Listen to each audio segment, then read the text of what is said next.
7 février 1985. Je suis tout à fait convaincu que la difficulté centrale, ce n'est pas la mort, c'est la douleur.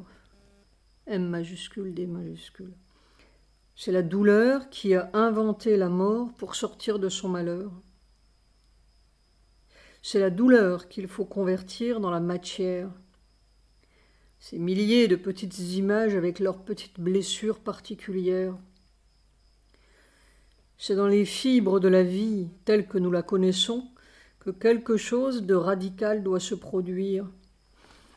C'est la manière, en lettres capitales, de la vie qui doit changer, la manière physiologique, physique, là où ça a commencé à vibrer. Il y a eu au fond de ma chair un tel contact avec la cruauté, avec l'horreur, avec la douleur de la vie torturée et bafouée, que je sais en lettres capitales et je crie en lettres capitales dans ma chair pour que cette manière-là, cette base de vie-là soit changée.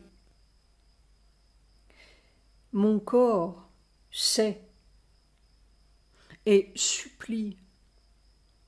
Il supplie comme à la mort. Mais c'est la vie, V majuscule, la vraie vie divine qu'il supplie. Et ce n'est pas pour moi que je veux la guérison. C'est comme pour les milliards d'hommes qui ont souffert en moi, et pas la guérison, le changement en lettres capitales, le changement physique en lettres capitales. Soit je suis si lasse. C'est la mer, MER, noire et méchante. On m'a prévenu. 8 février 1985. Il se passe des choses physiques tout à fait impossibles. Est-ce que mer est en train d'émerger? Soir, audition. La nuit dernière, j'ai entendu 3 mots dans mon sommeil. La lionne blanche. Si je ne suis ni mort ni fou, c'est que quelque chose de nouveau, N majuscule, est en train de se produire sur la Terre, T majuscule. 9 février 1985. Le corps se sent dans les convulsions d'une incompréhensible et impossible métamorphose. Que se passe-t-il? On ne comprend pas. C'est très difficile de devenir une nouvelle espèce dans la peau de la vieille espèce. C'est très facile en même temps parce qu'on ne sait totalement rien. Alors il n'y a qu'à s'abandonner, s'offrir au mystère, M majuscule. Mais ce qui est remarquable, vraiment étonnant, c'est cette conversion totale qui s'est produite dans le corps, dans cette conscience cellulaire, moléculaire même. Pour lui, la vie physiologique telle que les hommes la comprennent, le sentent et la vivent, n'a plus aucun sens réel. Et la mort telle que les hommes la comprennent et la craignent n'a plus aucun sens, n'a plus de réalité. On pourrait dire que le corps est débarrassé de la vie et de la mort. Il y a autre chose, A majuscule. Il y a toi, T majuscule.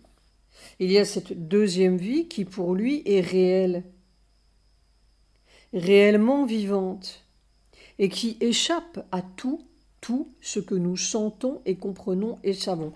Ça, c'est vécu, en lettres capitales, dans la totalité du corps, avec une simplicité aussi simple que l'on se jette à l'eau pour prendre un bon bain. Mais quel bain! C'est là où l'on se trouve dans une espèce de métamorphose incompréhensible, invivable, entre guillemets, qui se vit minute par minute et heure après heure. Mais au point que même ce cœur, ce vieux système cardiovasculaire, sait que ces battements parfois incertains ne dépendent pas de la mécanique physiologique du vieil animal. Il y a autre chose, suprêmement certaine et convaincante et évidente, vécue comme dans ces milliards de cellules. C'est vraiment là que l'on s'aperçoit d'une étonnante et formidable conversion du corps. Et le corps dit de temps en temps, « Ma, il y a toi. Tu sais ce que tu fais, et ce que tu veux, tu le fais, et c'est tout. Ce que tu veux, tu le peux. » Il dit oui, totalement oui au mystère, oui amer. Oh, que tu émerges. Mais ce qui est aussi très étonnant, c'est que le corps est dans cette impossible métamorphose, en proie à cet incompréhensible mystère, vraiment une sorte de convulsion, et il est là-dedans pendant 1h30, 1h45, et quelquefois 2 heures. Puis je décide que ça suffit, et je vais marcher. Je m'assois sur mon lit, il me faut 2-3 minutes de décompression, entre guillemets, et puis le corps est tout normal, sur ses 2 pattes, et il va faire son tour dans la forêt, comme si de rien n'était. C'est étonnant. C'est cela. Le corps est débarrassé de la vie et de la mort. Il y a autre chose, il y a la deuxième vie. Alors on se rend compte à quel point cette vie, entre guillemets, et cette mort, entre guillemets, sont parfaitement jumelles. Chaque fois, c'est comme une découverte. Il y a vraiment eu un tournant depuis ce tremblement de terre du 31 janvier. Soit, si j'en juge par la façon dont semble avoir été matée cette tempête noire d'il y a 2 jours, je crois comprendre que la lionne blanche, c'est le surnom, point d'exclamation entre parenthèses, que ces forces méchantes et cruelles donnent à mère, à la grande mère et à sa puissance blanche qu'il redoute. La lionne blanche veille.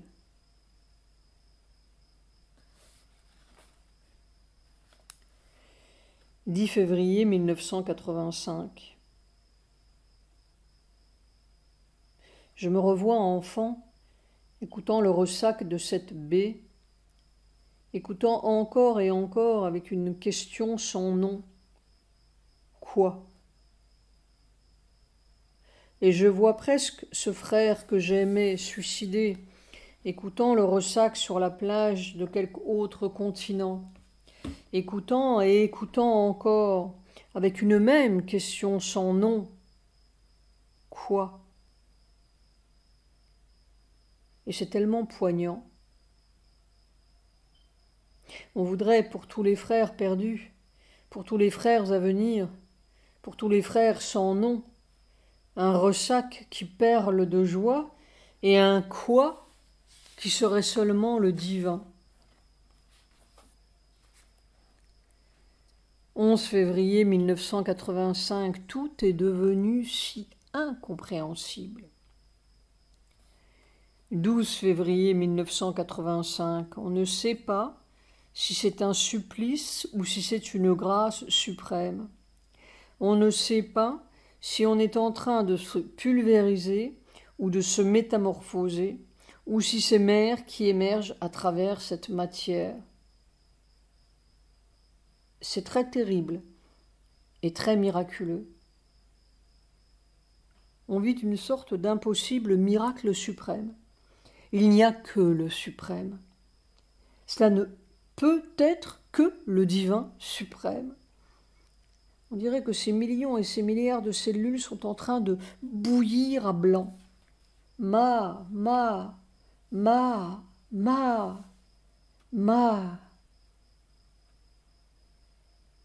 Le corps sent que c'est une grâce suprême, du suprême, mais il n'y a pas de peur, aucune, rien, mais c'est une espèce d'impossibilité à vivre, et comment on vit ça, on ne sait pas.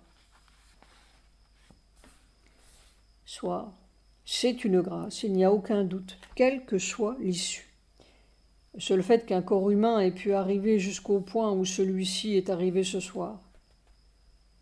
S'il est arrivé jusqu'à ce point, c'est que le chemin de la nouvelle espèce est ouvert, et que d'autres pourront arriver à leur destination, quel que soit le destin de celui-ci.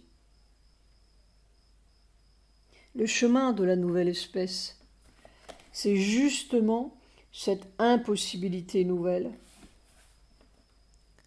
Après tout, l'impossibilité du poisson, c'est le commencement de la possibilité de l'amphibien. C'est de la mécanique pure, mais purement divine. Chaque fois, c'est divin, mais on croit que c'est naturel, après coup. Il n'y a rien de plus naturel que le divin. Point d'exclamation entre parenthèses. Il cache bien des miracles, il aime que l'on vienne à lui avec amour, alors on reconnaît. Sinon, on peut étudier la paléontologie.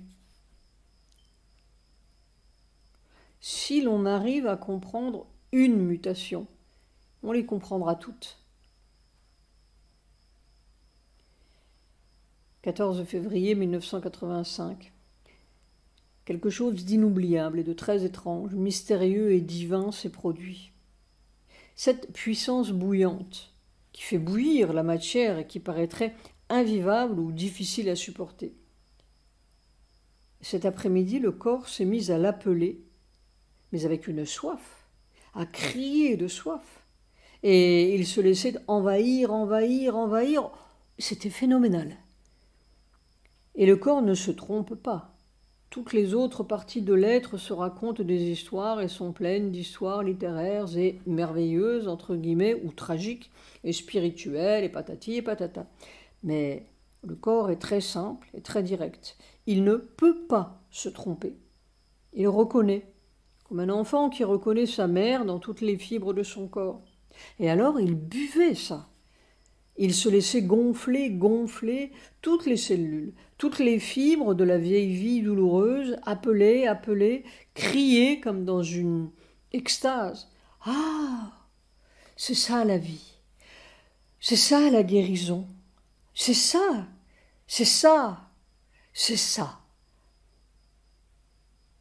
Comme s'il buvait la vie pour la première fois. Le corps buvait et il sentait directement, évidemment, que c'était le sang de son sang, le souffle de sa respiration, la nourriture de son corps, une extase blanche. Vraiment comme une transformation de toutes les fibres de la vieille vie animale. Ces mêmes vieilles fibres, où étaient-ce d'autres, découvraient la vieille vie, la vie nouvelle, la vraie vie, la vie nouvelle, la guérison fabuleuse de leurs milliers et millions d'années de misère et de désert. Au bout d'une heure et demie, tout le corps était comme une espèce de magma bouillant à blanc, presque solide, mais c'était la merveille en lettres capitales, comme s'il se sentait au bord de la métamorphose, comme s'il devenait l'enfant de mère, comme si mère lui donnait naissance. Le corps reconnaissait sa mère. Et il disait « Oh, pour toujours, pour toujours, pour toujours. Oh, que je n'oublie pas. » Soir, vision. Maintenant je comprends ce que j'ai vu cette nuit. Je descendais le petit chemin de la forêt pour aller me promener, quand j'ai vu soudain venir un chien blanc. D'habitude, je me méfie des chiens dans le sommeil. Ils sont souvent méchants avec moi, enragés, ici. Mais celui-ci s'est approché de moi, il était si beau, avec un poil long et soyeux, tout blanc, presque lumineux, et surtout il avait l'air si gentil et fin.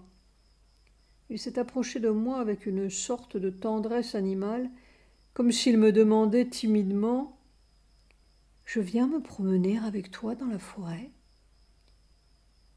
Et alors il y a eu une si étrange émotion, en lettres italiques, dans mon être, et c'est cette émotion qui m'a surpris et éveillé.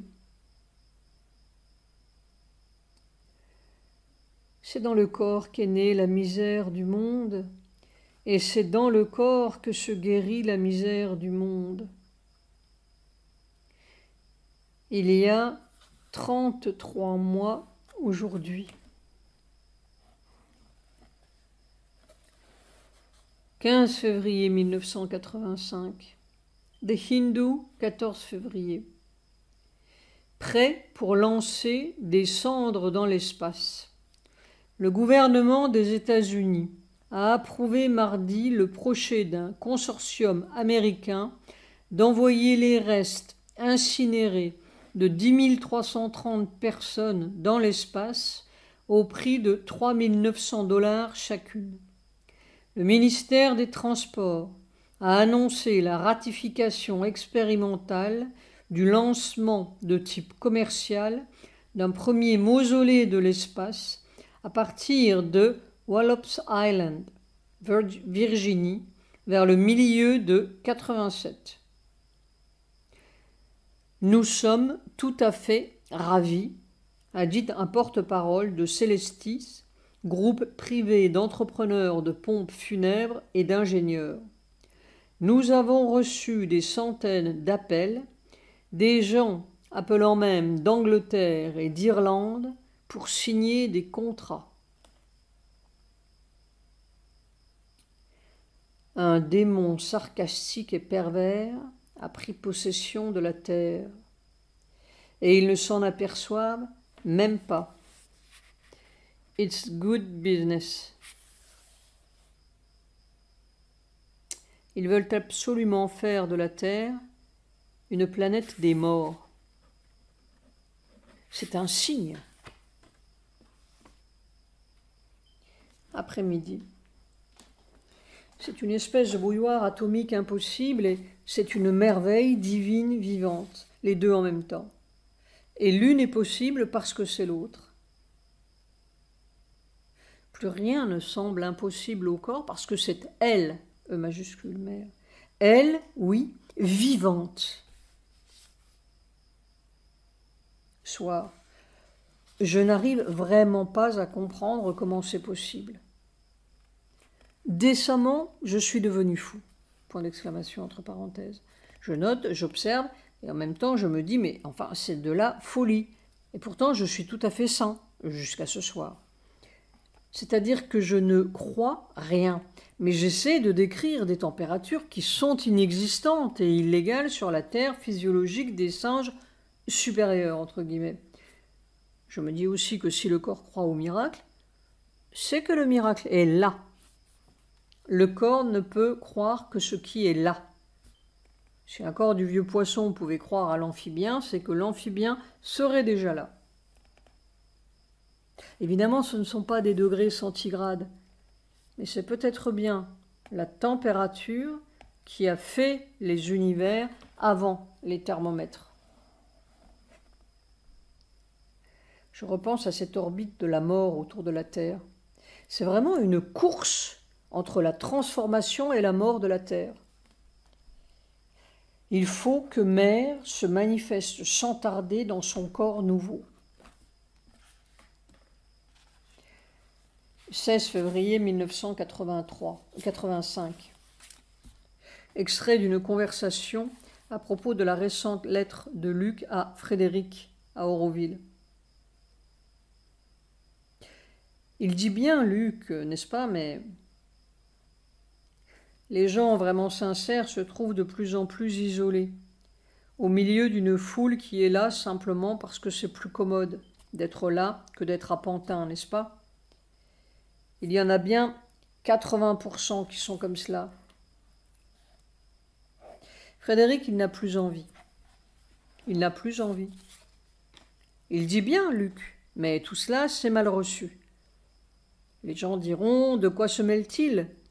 Ils sont là comme dans un club méditerranéen. C'est la critique qu'on faisait autrefois à Auroville, ce n'est pas si faux. Maintenant, ce n'est pas si faux. Ils sont très isolés, ceux qui veulent faire quelque chose. Et ils sont attaqués, nécessairement. Généralement très méchamment et très astucieusement attaqués. L'adversaire est très calé. N'est-ce pas? C'est toujours la même histoire. Tu peux prendre l'individu ou la collectivité. Tant que l'adversaire n'est pas dérangé, il est gentil comme tout. Il attire des lacs de roupie, il arrange tout très bien. Et puis, dès que vous commencez à vouloir le contrarier, alors là, vous voyez les griffes qui commencent à sortir. C'est un signe. Je n'ai rien à dire, moi. Mais ils sont très très peu. Mais oui, ils sont très peu. Ils sont très peu nombreux, ça c'est sûr. Cela ne me regarde pas, moi. J'ai l'impression que ça cesse de plus en plus de me regarder. 17 février 1985. Je me suis réveillée encore ce matin avec cette espèce de peine ou de douleur que je croyais dissoute et j'ai tiré un peu le fil. Alors j'ai vu surgir 2 images de ce passé-ci. L'une avec une femme, l'autre avec mon père. 2 choses que j'ai vues cette nuit. Mais alors tout d'un coup, j'ai touché quelque chose. Ces tristes histoires de femmes, ces horreurs des camps, ces douleurs de certaines vies de condamnés, ces peines de l'enfance avec un père si... Enfin, tout cela, ce sont des intensités diverses d'une même vibration. On pourrait dire d'une même cruauté. Ce sont les mêmes griffes derrière toutes ces images vécues et c'est la même sorte de peine ou de chagrin. C'est seulement l'intensité qui diffère. On pourrait penser que les histoires d'amour, entre guillemets, et celles de la Gestapo ou celles de l'enfance mal comprise ou celles de l'injustice sont des mondes différents ou des couches différentes, des catégories de souvenirs différentes. Mais non! C'est cette même vibration de douleur au fond, la douleur d'une chair déchirée par une même cruauté. C'est la même force mortelle derrière. Alors les gens font toute une histoire de leurs histoires d'amour et de sexe, mais c'est seulement la jolie, plus ou moins jolie, surface qui cache la même chose. Cette cruauté est plus habile avec les histoires d'amour, entre guillemets, et de sexe. On pourrait dire qu'elle triche mieux ou se pare mieux parce qu'elle profite des éléments plus nobles pour détourner l'attention. Mais au fond, il y a ces griffes cruelles, ces premières griffes de la vie mortelle, ces griffes de la mort dans la matière. C'est un fait. C'est la base de la vie, sous toutes ses formes, qui doit être refaite. C'est la base qui doit changer. La base de tout cela qui est tellement pareille sous ces masques de toutes les couleurs. Une même vibration de mort s'est emparée de la vie. Et c'est une même note de douleur, sous des prétextes divers. C'est un immense clavier d'une seule note de fond. C'est le chagrin de la vie trompée qui s'aperçoit qu'elle est simplement de la mort. On ne change rien tant qu'on ne change pas la mort. À quoi sert de changer la morale de la mort? Et la vertu ou les péchés de la mort, ou la religion de la mort, ou la poésie, l'intelligence de la mort, la science de la mort? C'est tout qu'il faut changer, à la racine.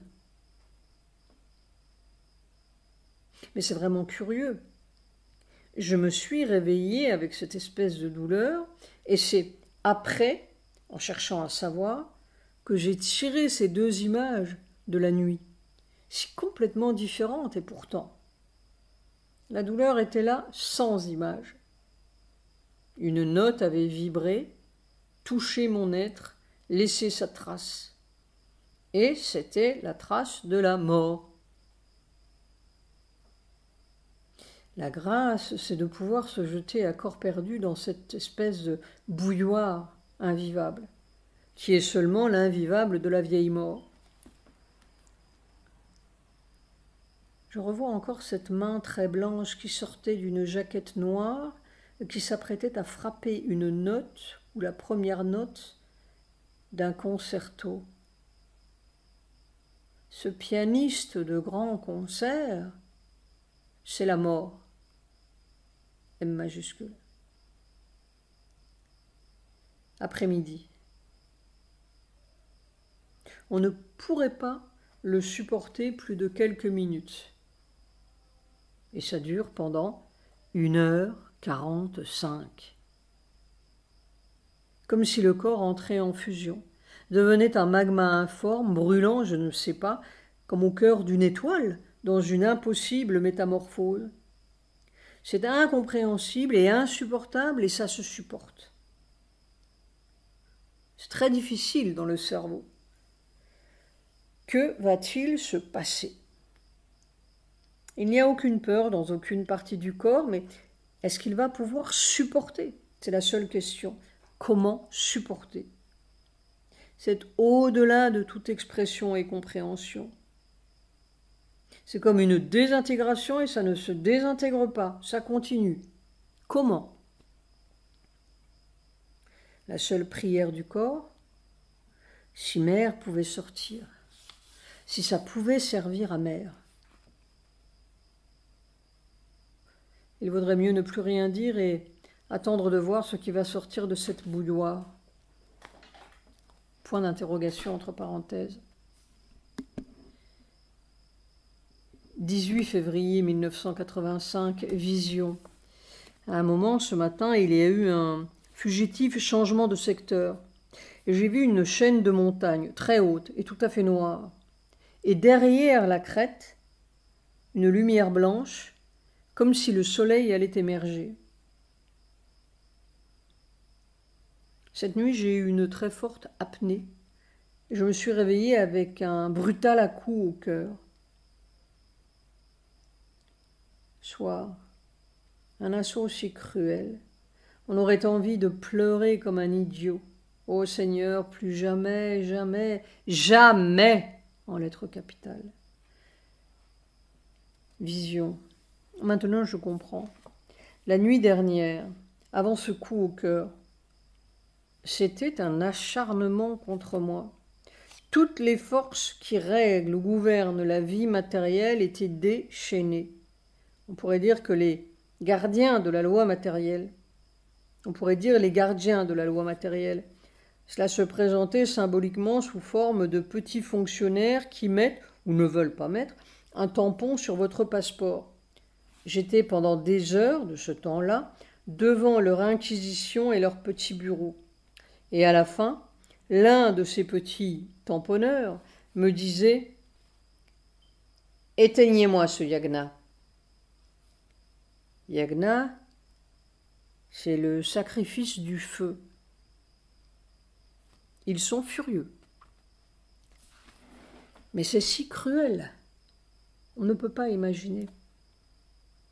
Éteignez-moi votre yagna et on vous laissera tranquille, vous aurez votre tampon de vie. Et alors je comprends aussi cette masse noire immuable comme une montagne. Ce sont des forces mondiales. Les hommes ne savent pas sur quoi ils marchent, ni ce qui les fait marcher. Ils vous lacèrent le cœur. Mais je comprends, il faut qu'il n'y ait plus rien à lacérer.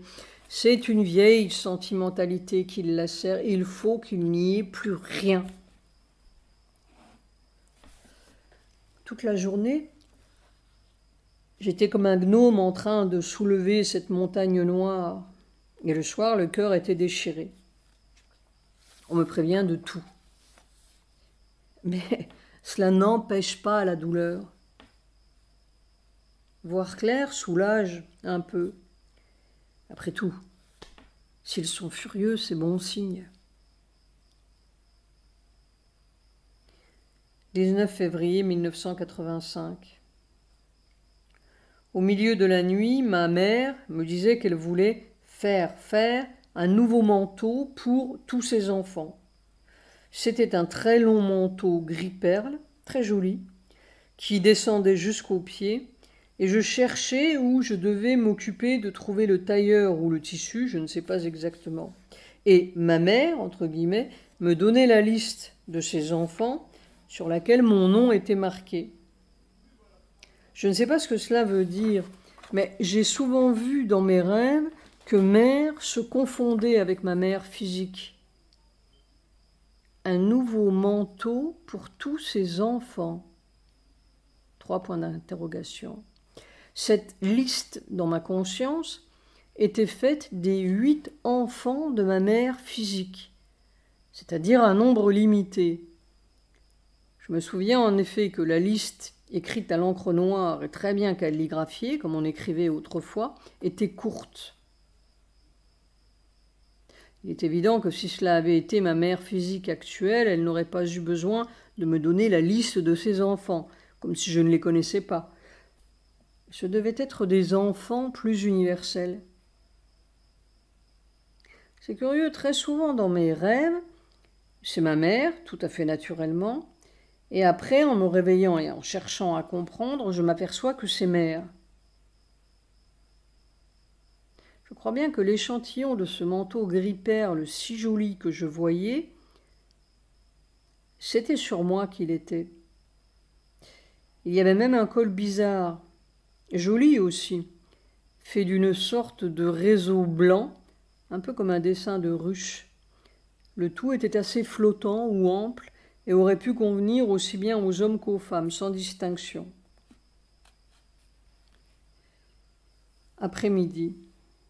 De nouveau la bouilloire. Toujours cette sensation de quelque chose qui émerge à travers ces millions et ces milliards de cellules, comme si de chacune de ces cellules, ou à travers chacune de ces cellules, une densité ou un feu sortait. Et c'est cela qui fait la bouilloire. L'ensemble de ces milliards de feux, ou de densité, ou d'intensité, donne la sensation de quelque chose qui émerge du corps. Et la prière totale de ces cellules, « Oh, si mère pouvait sortir !» Tout d'un coup faire une pirouette de petite fille et hop, aller dire ces 4 vérités au monde et dégonfler ces baudruches présidentielles. Oh, ce serait si merveilleux. Toutes les baudruches crever dans un rire de petite fille. Je donnerais ma vie pour cela. Je ne sais pas, j'ai l'impression ou la sensation qu'il doit y avoir une relation ou une correspondance entre ce qui se passe dans cette tombe et ce qui se passe sur ce lit où tout le corps brûle. La prière du corps, c'est de là tiré dehors en lettres capitales. Quelque matière humaine qui lui offre le passage, si j'ose dire. S'il n'y a personne, aucune matière humaine pour l'appeler, pourquoi bougerait-elle? Il faut une correspondance ou une correspondance au niveau matériel. On ne sait rien, mais on peut toujours prier.